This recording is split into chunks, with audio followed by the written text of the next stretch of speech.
हिमाचल के इतिहास में पहली बार ऐसा हुआ है जब एक साथ 6 विधायकों को अयोग्य घोषित कर दिया गया।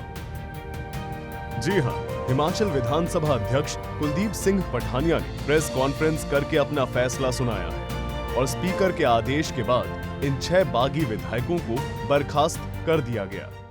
चाहूंगा कि मैंने उनको अयोग्य घोषित कर दिया है। अब वो इस माननीय सदन के सदस्य नहीं रहे और अब ये जजमेंट जो है that is for judicial scrutiny also, that will be you see, चाहे हाई कोर्ट होगी चाहे सुप्रीम कोर्ट होगी, इसकी जुडिशियल स्क्रूटनी भी होगी।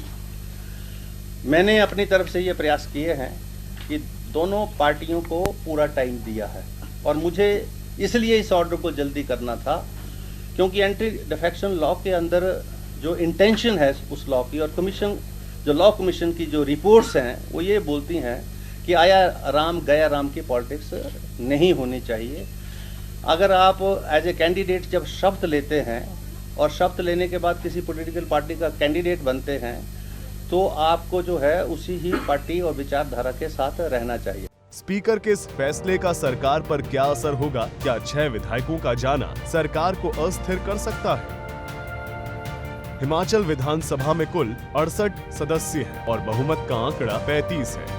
2022 में हुए विधानसभा चुनाव में कांग्रेस ने 40 सीटें जीतकर पूर्ण बहुमत वाली सरकार बनाई थी, लेकिन 27 फरवरी को राज्यसभा चुनाव के दौरान 6 कांग्रेस और 3 निर्दलीय विधायकों ने क्रॉस वोटिंग कर दी, जिसके बाद कांग्रेस उम्मीदवार अभिषेक मनु सिंघवी की हार हुई और बीजेपी उम्मीदवार हर्ष महाजन की जीत। लेकिन अब 6 विधायकों की बर्खास्तगी के बाद हिमाचल विधानसभा की संख्या 68 से घटकर 62 हो गई है। ऐसे में सदन में बहुमत का आंकड़ा भी 35 से घटकर 32 हो गया है और फिलहाल 34 विधायक कांग्रेस के साथ हैं। ऐसे में इन 6 विधायकों की बर्खास्तगी हिमाचल में कांग्रेस सरकार के लिए संजीवनी से कम नहीं है। गौरतलब है कि बुधवार को बजट सत्र के दौरान स्पीकर ने पहले बीजेपी के 15 विधायकों को सस्पेंड कर दिया और फिर बिना विपक्ष की गैर मौजूदगी में बजट पारित हो गया और सरकार अल्पमत में आने से बच गई। इसके बाद विधानसभा स्पीकर ने सदन की कार्यवाही अनिश्चित काल के लिए स्थगित कर दी, जबकि बजट सत्र 29 फरवरी तक चलना था। इसके बाद गुरुवार को स्पीकर का फैसला भी सुखविंदर सरकार के लिए फायदे का सौदा ही है। जिन विधायकों की सदस्यता रद्द की गई है उनमें सबसे पहले हैं राजेंद्र राणा, जो हमीरपुर जिले की सुजानपुर सीट से विधायक है। 2012 और 2017 के बाद वो 2022 में लगातार तीसरी बार विधानसभा पहुंचे।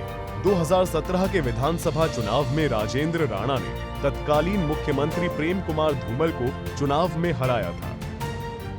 दूसरे नंबर पर इंद्रदत्त लखनपाल है। इंद्रदत्त लखनपाल हमीरपुर जिले की बड़सर विधानसभा से विधायक हैं। वो लगातार 2012, 2017 के बाद 2022 में लगातार तीसरी बार विधायक बने। राजेंद्र राणा और इंद्रदत्त लखनपाल मुख्यमंत्री सुखविंदर सिंह ठाकुर के गृह जिले हमीरपुर से ही आते हैं। सुधीर शर्मा कांगड़ा जिले की धर्मशाला सीट से चौथी बार विधायक है। 2022 से पहले वो 2003, 2007 और 2012 में विधानसभा चुनाव जीते। 2012 में बनी कांग्रेस सरकार में मंत्री रह चुके हैं। देवेंद्र कुमार भुट्टो ऊना जिले की कुटलैहड़ विधानसभा सीट से कांग्रेस विधायक हैं।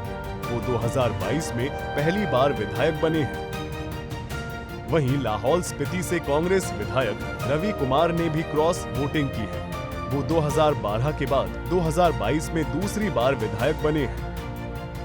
29 साल के चैतन्य शर्मा ऊना जिले की गगरेट सीट से कांग्रेस विधायक हैं और हिमाचल विधानसभा में सबसे छोटी उम्र के विधायक हैं।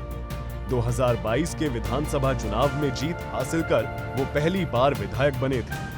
बहरहाल स्पीकर के फैसले के बाद ये सभी विधायक हिमाचल विधानसभा के सदस्य नहीं हैं। हालांकि स्पीकर के फैसले के खिलाफ इन विधायकों के पास हाई कोर्ट या सुप्रीम कोर्ट जाने का विकल्प खुला है। तो इंतजार करना होगा कि अब ये 6 अयोग्य विधायक क्या फैसला लेते हैं। ब्यूरो रिपोर्ट, सूर्या समाचार।